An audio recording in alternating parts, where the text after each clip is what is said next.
बताऊं Israeli product क्या है तुम्हारे पास? मैं बताता हूं। मोबाइल तुम्हारा है, इंस्टाग्राम उनका है, इसराइल का है। इंस्टाग्राम इसराइल का, फेसबुक इसराइल का। मुसलमान ना चाहते हुए भी यहूदियों का हाथ का खिलौना बना हुआ है। वो कह रहा है मैं बाईकाट कर रहा हूं, मगर कोई बाईकाट क्या कर पाएगा? उसके नबी ने जो उसे कुरान दिया वो उसके हाथ में नहीं है। जो यहूदियों ने इंस्टाग्राम दिया है वो उसके हाथ में है। जिस कुरान से उसकी जिंदगी बदलनी थी, मेरे नबी ने फरमाया मेरी उम्मत पे नाजुक वक्त आएगा। हजरत अली से कहा, ए अली मेरी उम्मत पे बड़ा नाजुक वक्त आएगा, फितनों का वक्त आएगा। अली ने अर्ज किया, या रसूलल्लाह फिर हम क्या करें? फरमाया फिर अल्लाह की किताब कुरान को मजबूती से थाम ले।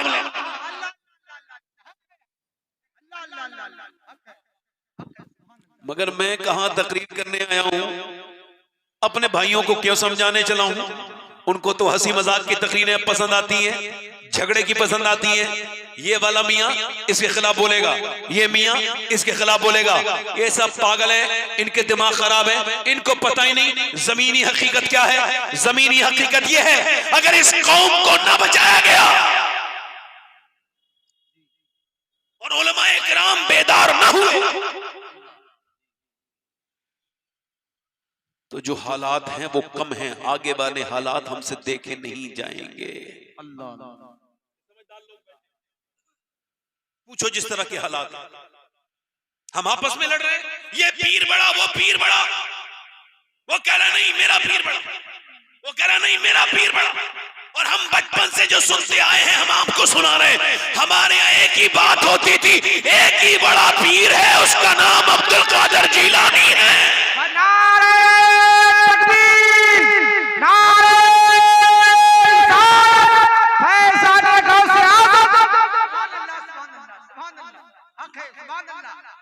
को थोड़ा कम करो मेरे भाई, थोड़ा सा इसका आवाज साफ करो, रिपीट। हो सकता है ये मेरी जिंदगी की आखिरी तकरीर हो। जॉन एलिया ने कहा था, कितने दिलकश हो तुम और कितना दिलजो हूं मैं। क्या सितम है कि हम लोग मर जाएंगे, यूं ही आबाद रहेगी दुनिया, हम ना होंगे कोई हमसा होगा। कैसे कैसे नौजवान निकल गए दुनिया से, दुनिया पे कोई फर्क नहीं पड़ा, रोज मर रहे हैं। जवान बूढ़े दुनियादार समझते हैं बड़ा फर्क पड़ेगा, मैं दुनिया में हूं, तेरे ना तो आने से कोई फर्क पड़ता भाई, ना तेरे जाने से कोई फर्क पड़ेगा। हाँ हो सकता है ये मेरी जिंदगी की आखिरी तकरीर हो जो मैं कर रहा हूं। अगर ये हो सकता है तो ये भी हो सकता है यहाँ कोई मेरा भाई ऐसा बैठा हो जो आज के बाद नसीहत न सुन पाए, इसके बाद वो दुनिया से चला जाए।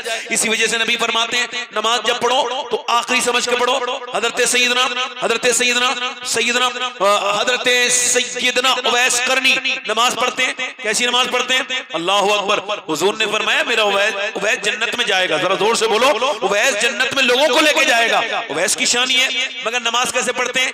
एक दिन खड़े रहते हैं, पूरा दिन पूरी रात निकाल देते हैं और कहते हैं आज रुकू, आज कयाम की रात है, यानी कयाम की रात। और दूसरे दिन कहते हैं आज रुकू की रात है, तीसरे दिन कहते हैं आज सजदे की रात है। ऐसे एक रकअत पूरी करते हैं 3 दिन में।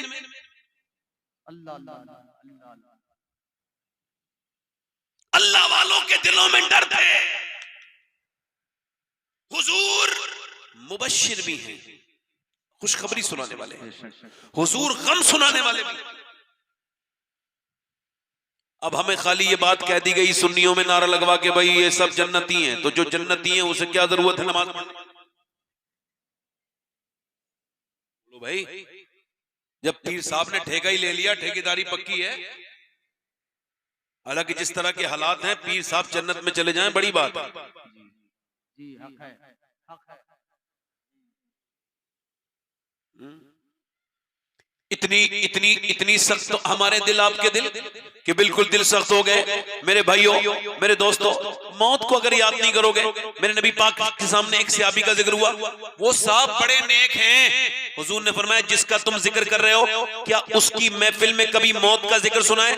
हुजूर नहीं सुना। फरमाया वो उतना नेक नहीं है जितना तुम समझ रहे हो। यानी जो मौत को भूल जाता है वो गुनाहों की वादियों में खो जाता है। कितने मुसलमान लड़के नशे करते हैं, उनके माँ बाप उनके जीते जी उनके लिए परेशान हैं। कितने मुसलमान लड़के शराब पीते हैं, कितने मुसलमान बिगड़ गए और हम अभी इन्हीं सारी चीजों में हैं। मेरे भाइयों मेरे दोस्तों इधर देखो, मगर जिसे मौत का यकीन हो जाए फिर वो गुनाह नहीं करता। याद रखना इस बात को। 5 अक्टूबर को मैं तकरीर करने के लिए गया था हैदराबाद में। आपके पास कितनी दौलत हो सकती है ये आप अंदाजा करें, मगर मैं जिस आदमी से मिला हूं उसकी बात मैं कर रहा हूं। मैं जब उस दौलतमंद उसका मैं तकरीर करने गया तो कहने लगे आप फलां साहब मिलना चाहते हैं। मैंने कहा भाई मेरे पास वक्त नहीं। कहने लगे उनकी तबीयत खराब है, वो आ नहीं सकते, इस वजह से आपको बुला रहे हैं और आपकी तकरीरें बहुत सुनते हैं। मैं उनके यहाँ पे चला गया। उनका जो बंगला था उस आदमी का, तकरीबन उसका बंगला मेरे हिसाब से जितना मैंने अंदाजा किया 35 से 40 करोड़ रुपए का एक सफेद बेहतरीन बंगला, वो भी हैदराबाद सिटी में। और उस पे मर्सिडीज, BMW, उसके पास जैगुआर, जो बेहतरीन बेहतरीन गाड़ियों के कलेक्शन है, जो सिर्फ लोग जिनके ख्वाब देखते हैं वो गाड़ियां उसके घर में खड़ी हैं। मैं अंदर जाके सलाम किया, उसने वालेकुम सलाम। मैंने उससे बातचीत हुई, मैंने उससे हाथ मिलाना चाहा, उसने हाथ पीछे खींच लिया। मैंने कहा भाई ये क्या हुआ? मौलाना बोले तबीयत खराब है, इनसे हाथ आप ना मिलाएं।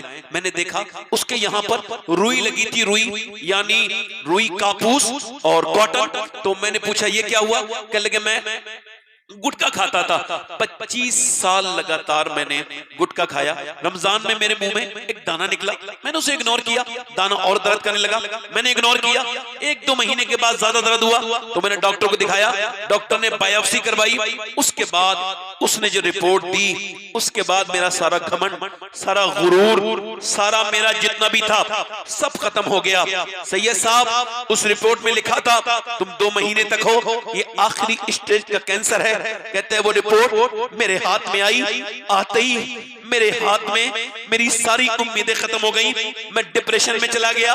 वो नोटों की गड्डियां जो कल तक मुझे सुकून देती थी वो कागज की रद्दियां बन गई। उन गड्डियों से मुझे नफरत होने लगी। वो गाड़ियां जो मेरे दिल का चैन थी, जिन गाड़ियों में बैठ के मैं लोगों में दिखाता था, लोगों में अपनी ताकत और अपने पैसे का घमंड दिखाता था, वो पैसे गाड़ियां मेरे लिए बिल्कुल कबाड़ा बन गई। मेरे बच्चे मुझे यतीम नजर आने लगे। कहता है सैयद साहब मैं पहले भी नमाज पढ़ता था, मगर अब जब सर सजदे में रखता हूं तो मुझे लगता है जैसे मेरी नमाज कबूल हो रही है। पहले तो गया ऐसे ही आ गया, अब जब सर सजदे में रखता हूं तो कहता हूं मालिक कुछ दिनों के बाद मेरे बच्चे यतीम हो जाएंगे, मेरा जनाजा इसी घर से निकलेगा और फिर मुझे लोग कब्र में रखेंगे, ऊपर से तख्ते लगा के, ऊपर से मिट्टी लगा के फिर मुझे छोड़ के चले जाएंगे।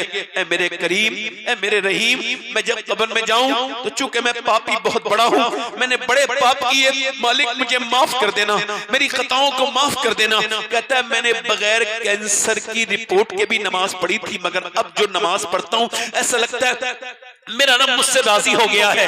अल्लाह अकबर। कहता है ये दौलत मुझे किसी काम ना आई, वो गड्डियां मेरे किसी काम ना आई। अल्लाह फरमाता है अल्हाकुम तकासुर हत्ता ज़ुरतुमुल मकाबिर कल्ला सौफ़ तअलमून सुम्मा कल्ला सौफ़ तअलमून। अल्लाह फरमाता है तुम्हें गाफिल रखा माल की ज्यादा तलबी ने, पैसा पैसा दिन सुबह शाम पैसा। हुजूर फरमाते हैं इंसान की अल्लाह ताला अगर आदमी इंसान के बच्चे को, अगर इंसान को अल्लाह एक जंगल भर के सोना दे दे तो वो उसको एक दिन में ठिकाने लगाकर फिर दूसरे दिन दूसरा सोने का ढेर ढूंढने के लिए निकलेगा। हुजूर फरमाते इंसान जैसे जैसे बूढ़ा होता है उसके पैसे कमाने की ये जो आदत है ये जवान होने लगती है, इसी गफलत में वो मर जाता है। अल्लाह के रसूल फरमाते हैं, अल्लाह फरमाता है तुम्हें गाफिल लगा माल की ज्यादा तलबी ने, यहां तक कि तुमने कब्रों के मुंह देख लिए। फिर फरमाता है कल्ला सौफ़ तअलमून, हाँ हाँ जान जाओगे। फिर फरमाता है सुम्मा कल्ला सौफ़ तअलमून, यानी सुम्मा अरबी में तब इस्तेमाल होता है जब फिर के माने में, फिर हाँ हाँ जान जाओगे।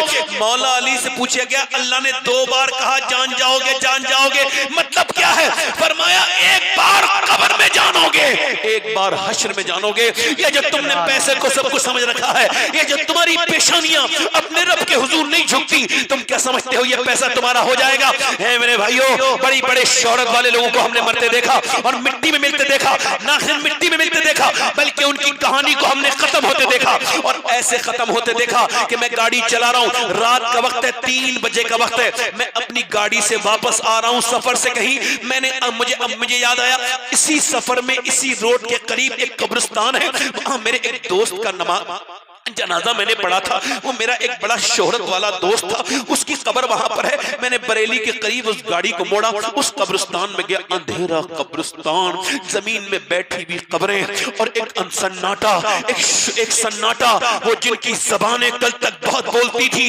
आज वो जबानें खामोश हो चुकी हैं। वो जो बड़ी आंखें देखती थी, आज उनकी आंखों में नाकों में मिट्टी, उसकी नाक में उनके कीड़े घुस चुके हैं। मैं वहां खड़ा हुआ उस अपने भाई की कब्र को देख रहा था, उस पे जो लिखा था ना उसकी कब्र की तख्ती पर, वो देखकर मैं माजी में चला गया, मैं पास में चला गया कि ये वही नात पढ़ने वाला है। जब ये नात पढ़ता था तो इसकी आवाज पर शोर मच जाता था। जिस इश्तिहार में इसका नाम लिख जाए वहां भीड़ उमड़ के आती थी, लोग ट्रैक्टर ट्रॉलियों से आते थे इसको सुनने के लिए। ये कैसा बड़ा नात हुआ था कि इसके मुंह मांगे लोग पैसे दिया करते थे। इसकी तारीख पर जलसे हुआ करते थे, जिधर से जाता था लोग नजर उठा के देखते थे, फला नात हुआ जा रहा है। मगर आज मौत ने क्या कर दिया मेरे दोस्त के साथ कि आज उसकी कब्र पे एक चिराग तक नहीं जला। जो कल तक जलसों की रोशनी में रहता था, जो कल तक बड़ी लाइट में रहता था, आज उसका कोई रिश्तेदार उसकी कब्र पे नहीं जाता।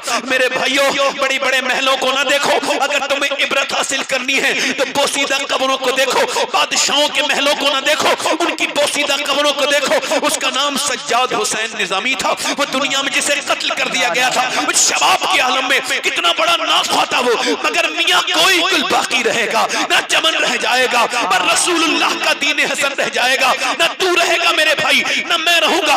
बादशाहों की कब्रें जमीन में घुस गई। कहां गए पीर, कहां गए अकबर, कहां गया बाबर, कहां गए हुमायूं, कहां गए बड़े बड़े राजे महाराजे, कहां गए लखनऊ के नवाब। उनकी कब्रें बिल्कुल जमीन में धंस गई, उनकी नाक और मुंह में बेतकल्लुफ कीड़े चले। मेरे भाई, दुनिया में वो जिंदा नहीं रहता जो दुनियादार बन के दुनिया से जाए। जिंदा वो रहता है जिसकी सुबह शाम खुदा और उसके रसूल के लिए लगे। मैं अगर आपको ऐसी जिंदगी देखनी है, उनकी कब्रों में अंधेरे हैं जो दुनियादार थे, मगर जाके तेरे अली की कब्र देखो, अंदर भी उजाला है, बाहर भी उजाला है। देखनी है तो जाकर के मोइनुद्दीन अजमेरी की कब्र देखो, बाहर भी उजाला है, अंदर भी उजाला है। निजामुद्दीन महबूब इलाही की कब्र देखो, कल भी हुकूमत कर रही थी, आज भी हुकूमत कर रही है। कोई गुल बाकी रहेगा, ना चमन रह जाएगा, पर रसूलुल्लाह का दीन हसन।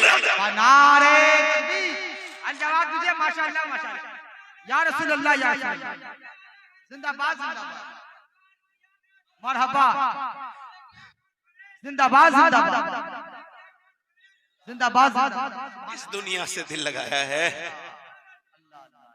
किस दुनिया से दिल लगाया है मेरे भाई? तूने किससे लगाया है? अल्लाह। एक नौजवान बरेली में, हाँ मेरा करीबी आदमी, अल्लाह ताला उसकी बख्शिश करे, उसकी रीढ़ की हड्डी टूट गई एक्सीडेंट में। 2 साल तक बिस्तर पे रहा तो बाप ने कहा अपनी बीबी को तलाक दे दे। कहा क्यों? कहा तेरे छोटे भाई के साथ शादी करनी है। अब बात को समझ मेरे बेटे, उसने तलाक दे दी। फिर मैं गया तो मेरा हाथ पकड़ के रोया। सब कुछ किया मैंने, नौकरियां की, शादी की, मेरी बीबी। आज मैं जब पलंग पे पड़ गया तो न मेरा बाप मेरा रहा, न मेरे बच्चे मेरे रहे, न मेरी बीबी मेरी रही। जीते जी मार रही, किन लड़कियों के पीछे भाग रहे हो, किसमें अपने नाम खराब करवा रहे हो? मुसलमानों के घरों में जिस तरह के हालात हैं, लड़कियों से दिल लगाने के लिए अल्लाह तुम भेजा था। ये क्या तुम्हारा दिल लग गया कि तुमने अपने इस नफ्स की वजह से अपने बाप दादे की इज्जत खराब करवा दी? लड़कियों से इश्क लड़ाने चले? मेरे भाइयों मेरे दोस्तों, ये इश्क ना करो जो तुम्हें धोखा देगा। इश्क करने के लिए ये दुनियादारी नहीं है, ये दुनिया तुम्हें बर्बाद कर देगी। इससे इश्क ना करो। इश्क करना है तो महबूबे खुदा से करो, क्योंकि तुम इस गालिब के मानने वाले नहीं जिसने दुनिया से ये कहा था इश्क ने गालिब निकम्मा कर दिया, वरना हम भी आदमी थे काम के। तुम तो उस बरेली के अहमद रजा के मानने वाले हो जिसने दुनिया को ये सोच दी इश्क तेरे सदके जलने से छुटे सस्ते, जो आग बुझा देगी वो आग लगाई। नारे तकबीर, नारे रिसालत, फैज़ाने सरकार सुल्तानी चिश्तिया तेगिया कॉन्फ्रेंस। सुभान अल्लाह, हक है, सुभान अल्लाह।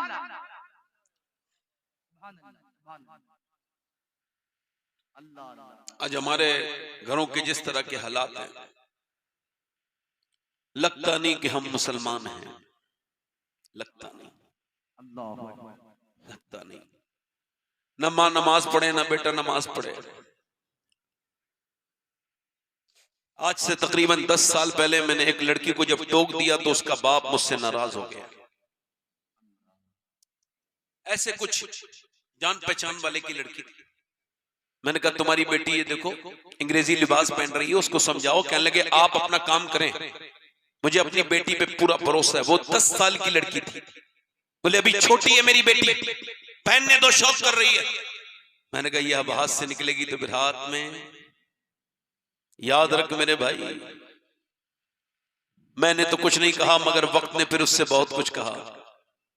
10-12 साल के बाद वो थाने में बैठा है, हाथ जोड़ के कह रहा है बेटी मेरी इज्जत बचा ले, वो मोमिन नहीं है, मुसलमान नहीं है, हमारी नाक कट जाएगी।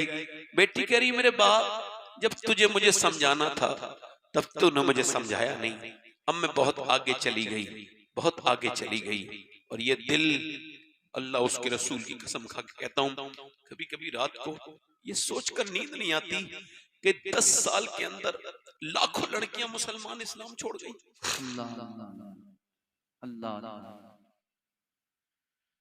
क्या मुंह दिखाओगे हुजूर को?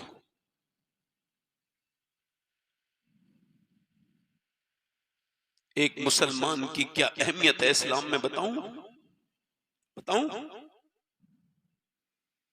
ज़ैद बिन हारिसा कहते हैं जब ताइफ में हुजूर के ऊपर पत्थर मारे गए, कहते मैं आगे खड़ा हूं तो फिर मुझे हटा के मारते हैं, हुजूर बैठ जाते हैं तो हुजूर को खड़ा करके मारते हैं।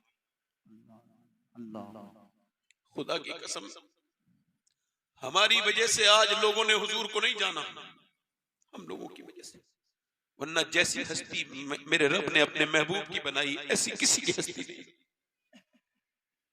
बना के खुद तारीफ की और कहा मेरे महबूब मुझे तेरी उम्र की कसम है, इतने पत्थर कि हुजूर की पिंडलियां फट गई। हजरत सैयदना ज़ैद बिन हारिसा कहते हैं मैंने हुजूर जिब्राइल आए, इसको खत्म कर दें इस कौम को। नहीं, ये मुझे जानते नहीं है, ये जब जान जाएंगे तो ये ईमान लाएंगे, मुझे ये नहीं लाए, इनकी नस्लें ईमान वाली। ज़ैद बिन हारिसा कहते हैं बाग में, देखो ध्यान से सुनना इस बात को जरा, इसको सिर्फ एहसास करना। जो मैं ये कोई हल्के से कहूंगा, मैं जोर से ये बात नहीं कहूंगा, मगर एहसास करना एक मुसलमान की अहमियत कितनी बड़ी है। ज़ैद बिन हारिसा कहते हैं उतबा बिन रबिया के बाग में गया, उसका नौकर आया, ये अंगूर खा लीजिए। हुजूर ने बिस्मिल्लाह शरीफ पढ़ा और इतने जख्मों के बाद अंगूर खाया, बिस्मिल्लाह शरीफ पढ़ा। तो उसने कहा आप बिस्मिल्लाह कैसे पढ़ रहे हैं, यहाँ तो कोई बिस्मिल्लाह नहीं पढ़ता। हुजूर ने फरमाया आप कहाँ के रहने वाले हैं? कहा मैं नैनवा का रहने वाला हूँ। अल्लाह अकबर, मेरे नबी पाक ने अच्छा कहा जहाँ के यूनुस हैं? कहा वहां के यूनुस हैं। आप यूनुस को कैसे जानते हैं? हुजूर ने फरमाया मैं भी अल्लाह का नबी हूँ, यूनुस भी अल्लाह के नबी हैं। वो आगे बढ़ के गुलाम बोला आप मुझे कलमा पढ़ा दें, मैं कलमा पढ़ने के तैयार हूँ। ज़ैद बिन हारिसा कहते हैं इतने जख्मों के बाद इतनी पिंडलियां फटी हुई हैं, पूरी आपकी जो मुबारक नालैन है वो खून से भर रही हैं। और मेरे नबी ने जब देखा एक आदमी कह रहा है मुझे कलमा पढ़ाएं, तो हुजूर मुस्कुराने लगे। एक बंदे ने कहा कि मैं कलमा पढ़ने के लिए तैयार हूं, तो हुजूर मुस्कुराने लगे। मदीने में एक लड़की कुरान पढ़ रही है, कुरान पढ़ते पढ़ते उसके सर से दुपट्टा नीचे गया है। उसकी जो वालिदा है वो दूर से देख रही है, जाकर के सर पे दुपट्टा रख दिया है। बेटी ने पूछा अम्मी मेरे सर पे दुपट्टा क्यों रखा? चूंकि ये बेटी जिस स्टेटस की है, उसके बाद इतने स्टेटस की बेटी कोई ना तो पैदा हुई ना पैदा होगी, जिसने अल्लाह ने जिसके खानदान में इतनी बरकतें दी। ये वो बेटी है जिसके भाई का नाम हुसैन है, जो सारे शहीदों का सरदार है। ये वो बच्ची है जिसके बाप का नाम अली है, जो वलियों के सरदार है। ये वो जैनब है जिसकी माँ का नाम सैयदा खातून जन्नत फातिमा ज़हरा है, जो सारी जन्नती औरतों की सरदारा है। ये वो जैनब है जिसकी नानी का नाम खदीजतुल कुबरा है, जो सारी उम्महातुल मोमिनीन की सरदारा है। और ये वो जैनब है जिसके नाना का नाम मोहम्मद मुस्तफा है, जो सारे नबियों का सुभान अल्लाह सुभान अल्लाह। जैनब कुरान पढ़ रही है। क्या पढ़ रही है बोलो? कुरान पढ़ते पढ़ते पढ़ते सैयदा फातिमा ने दुपट्टा रखा। अम्मी आपने सर पे, तो इस वजह से अम्मी, इस वजह से जैनब के सर पे दुपट्टा जो लड़की नहीं रखती उससे नाना नाराज हो जाते हैं। इतना सुना था कि जैनब रोने लगी। सैयदा ने कहा चुप जाना मेरी जैनब, अब क्यों रोती हैं? कहने लगी अम्मी जान नाना से अर्ज कर देना इस बार माफ कर दें, अगली बार गर्दन कटा दूंगी मगर सर पे से दुपट्टा नहीं हटाऊंगी। करबला का मैदान है, करबला अगर हुसैन लाजवाब है तो जैनब भी लाजवाब है। अगर हुसैन का सब्र लाजवाब है तो सब्र जैनब का भी कोई जवाब नहीं। अगर हुसैन के हौसले की कोई मिसाल नहीं तो जैनब के हौसले भी कोई मिसाल नहीं। अगर हुसैन के सजदे का जवाब नहीं तो जैनब के पर्दे का जवाब नहीं। बेशक बेशक हक है। सुभान अल्लाह। हम भूल गए अपने बुजुर्गों को। हमारे अंदर बुजुर्गों की चीजें हमारे अंदर से निकलती चली गई। कल माएं ऐसा करती थी कि बच्चों को गोद में लेके अल्लाह अकबर कुरान सुनाती थी। सैयदा उम्मे सलमा फरमाती है, तवज्जो करना भाई,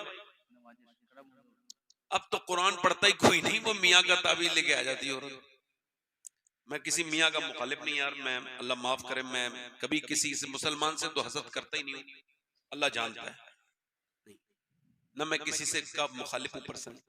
मगर ये रेडीमेड दीन जो चल रहा है ना, ये मेरे समझ में नहीं आ रहा।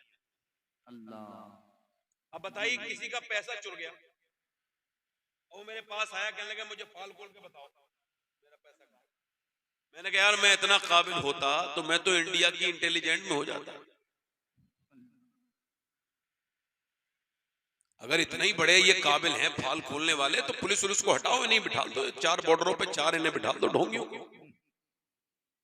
दुनिया की तफ्तीश की क्या जरूरत है, ये खुद ही खोल के बता देंगे किसने चुराया। रेडीमेड तावीज लिख के दे दिया, मैं बरकत हो जाएगी, चाचा को जरा उठा देना। माशाअल्लाह सुभान अल्लाह, नसीब है आपका, लोग अपने घरों में सो रहे हैं, आप महफिल में सो रहे हैं। इधर देखो, मेरी तरफ देखो। अब उसने कहा कोई तावीज ऐसा दे दो मेरा आदमी मेरी हाथ में मुट्ठी में आ जाओ। उसने बिल्कुल मेरे भाई कोई परेशानी आए तो मियाँ के पास औरतें भागी जा रही हैं, कोई दिक्कत आए तब औरतों का ईमान कमजोर है, आओ चलो उस दर पे जाके पूछें जिसका घर पूरी कायनात की औरतों के लिए मशले रहा है। पूछो खातून जन्नत, आपको जब कोई परेशानी आती थी तो किधर जाती थी? आवाज आई मदीने से, नबी की बेटी सजदे में जाती थी तो अल्लाह सजदे में सर उठाने से पहले परेशानी दूर। नारे तकबीर, नारे रिसालत, चिश्तिया तेगिया कॉन्फ्रेंस। सुभान अल्लाह, सुभान अल्लाह। पहले माएँ थी जो अपने बच्चों से कहती थी मेरे बेटे अल्लाह से डरो। बदायूं से हिजरत करके एक खातून वहां गई दिल्ली, बेटा उसका 7-8 साल का है, वो रात को तहज्जुद की नमाज पढ़ती है, अक्स खातून जन्नत है, वो सैयदा मखदूमा कायनात सैयदा फातिमा ज़हरा का अक्स है हिंदुस्तान में। इस हिंदुस्तान में औरतों में उसकी विलायत से बड़ी किसी औरत की विलायत नहीं है, इतनी बड़ी वलिया है वो अपने जमाने की। अब जरा गौर करो, वो रात में पढ़ रही है नमाज और रो रही है। उसका बेटा उठा, उठने के बाद बोला अम्मा क्यों रो रही है? तो माँ ने सलाम पहनने के बाद कहा मेरे बेटे अभी हाथ में छिपकली चढ़ी, फिर सोचा आज तो छिपकली हटा दी, कल कब्र में जाऊंगी ऊपर से मिट्टी डाल के तख्ते डाल के, जब लोग जाते हैं तो कीड़े आते हैं, मकोड़े आते हैं, सांप बिच्छू आते हैं, मेरे बेटे बस उसी से डर रही हूँ, आज ये छिपकली हटाई कल कब्र में जाऊंगी तो क्या होगा? मेरे बेटे नबी का फरमान है कब्र आखिरत की सबसे पहली मंजिल है, कब्र सबसे अंधेरी जगह है। मेरे बेटे अब मैं इसी वजह से रो रही हूँ तो बच्चा कांपने लगा। माँ ने कहा क्या हुआ? अम्मा तू तो बड़ी है, मैं मर गया तो मेरा क्या होगा, ये बता। मैं तो माँ ने कहा मेरे बेटे चल ऐसा कर, तू अपना सर झुका अल्लाह के सामने, सजदे में जा, अल्लाह तुझे कब्र के अजाब से बचाएगा। बेटा जब सजदे में गया ना तो माँ फूट फूट के बोली, ए मेरे मालिक आज मेरे बेटे ने सर झुका दिया है, तो झुकाना ये मेरा काम था, इसे अपना लेना ये तेरा काम है। मैं बेवा औरत हूँ, ये मेरा यतीम बच्चा है, मालिक इसको कबूल कर ले। काश तुमने भी अपने बच्चों के साथ सजदे किए होते। तुमने तो नमाजें कोई नहीं पढ़ी, अपने बच्चों को इंग्लिश बनाओ, दुनियादार तुम्हारी मर्जी है। मैं भी किसको समझाने चला हूँ, किस कौम के सामने मैंने तकरीर करनी है। जरा गौर तो करें आप, जिन जिन घरों में न कुरान है, न सजदे हैं, न औरतें कोई रोती। मैं तो मेरे तो अल्लाह का शुक्र है 3 बेटे, मैं जब रात को भी रात में नमाज पढ़ता हूँ और मेरे बच्चे उठ के कभी मेरे साथ सजदा करते हैं तो मैं यही कहता हूँ, मेरे मालिक मेरे इन तीनों बच्चे जब तूने दिए तो इन्हें जहन्नम से भी बचा लेना मेरे परवरदिगार। अपने बच्चों को देख के क्यों नहीं कहते जहन्नम से बचाओ, अपनी बेटी को क्यों नहीं करते तुम ये सब। अब सुनो, वो माँ रो रही है, कह रही है मालिक मेरे बच्चे को कबूल कर ले। बच्चे की आदत पड़ गई रोज नमाज पढ़ने की, नमाज पढ़ते पढ़ते पढ़ते पढ़ते बच्चा जवान हो गया और माँ दुनिया से इंतकाल कर गई। माँ अब जाकर के देखो आप, कुछ दिनों के बाद बेटे का भी विसाल हो गया। 750 साल से ज्यादा जमाना गुजर गया, मगर दिल्ली में जाके देखो बादशाहों की बीबियां, मुगलों की शहजादियों की कब्रें ढूंढोगे आपको तब भी नहीं मिलेगी। मगर जो रात को रोती थी उसका मजार 3 बीघा जमीन में दिल्ली के बीच में बना हुआ है, अरबों खरबों की संपत्ति पे सो रही है। उसके मजार पे हर बुध के दिन मेला लगता है। उसका नाम सैयदा जुलेखा अल-मारूफ माई साहिबा है। करीब में उसके बेटे का मजार है। बादशाहों की कब्रें मिट गई मगर उसके बेटे के मजार पे रोज मेला लगता है। उसके बेटे का नाम निजामुद्दीन महबूब इलाही है। नारे तकबीर, नारे रिसालत। एक बार दोनों हाथ में मोहब्बत से या रसूल अल्लाह, सब लोग या रसूल अल्लाह। सुभान अल्लाह, अल्लाह अल्लाह।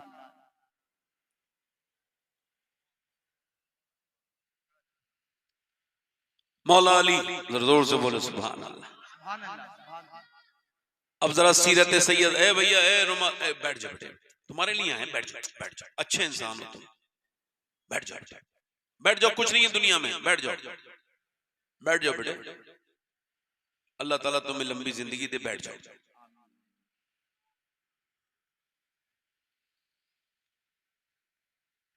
भाई बात ना करो, बात उसके पर्दे के पीछे लोग कर रहे हैं ना। दुआ करो अल्लाह इन्हें हिदायत दे। लोगों को ऐसा लगता है जब हुजूर की महफिल होती है तो कोई होता नहीं, यहाँ इतने जिन्नात होते हैं दिख नहीं रहे मगर बहुत जिन्नात हैं। कितने फरिश्ते हैं हमें कुछ नहीं, और कौन जिन्नात किसके सर पड़ जाए कुछ नहीं पता। उसने देखा महफिल बिगाड़ रहा है, तभी तो हुजूर की महफिल है ना, तभी तो कहते हैं लोग अदब से बैठो, बावजू आके बैठो। मेरी बहनें सुन रही है, मेरी बेटियां, मौला अली फरमाते हैं मैं 15 दिन के बाद अपने घर गया हूं। कितने दिन के बाद? कहते हैं मेरी बीबी ने मुस्कुरा के दरवाजा खोला है। जरा जोर से बोलो सुभान अल्लाह। अब बताओ, आदमी ने जो कपड़े लाके दिए ना वो तो उसको पहन के नहीं दिखाए, उसे वही फटे पुराने कपड़े बगैर धुलावा मुंह। और जब शादी बारात में गई, कहीं मेले ठेले में गई तो बड़ा मेकअप करके गई। अब इससे पूछो तेरी नियत किसे दिखाने की है? भाई मेकअप इतना ही जायज था कि औरत अपने आदमी को लुभाने के लिए, मुतासिर करने के लिए करे, ताकि उसका मर्द ना बहे, उससे मोहब्बत बढ़े। ये सवाब है, अच्छा काम है। आला फरमाते हैं जितनी बार औरत ऐसा करेगी उतना ही सदके का अल्लाह सवाब उसको अता करेगा। सुभान अल्लाह। मगर ये क्या बात है कि जिसने कपड़े लाके दिए उसको नहीं दिखा रही है? तो फिर यही तो होगा ना जो सुन रहे हो खबरों में, आप सुन रहे हो ना खबरों में, फला औरत ने फला को मार दिया, फला ने अपने आदमी को मार दिया, अपने आदमी को मार दिया हैं। ऐसी जाहिल औरतें, ऐसी बदतमीज औरतें यही तो करती हैं, अपने आदमी को नहीं लुभा रही हैं, दूसरे मर्द के साथ वो लुभा रही हैं और उसको नहीं दिखा रही चेहरा। अब सुनो, मेरे नबी पाक फरमाते हैं, मेरे आका फरमाते हैं, एक औरत जब बेपर्दा होकर घर से बाहर निकलती है, जितने कदम वो बाहर निकल सकती है इतने ही साल उसके शौहर को जहन्नम में जलना पड़ेगा, जहन्नम में, अगर वो उस पर राजी है तो।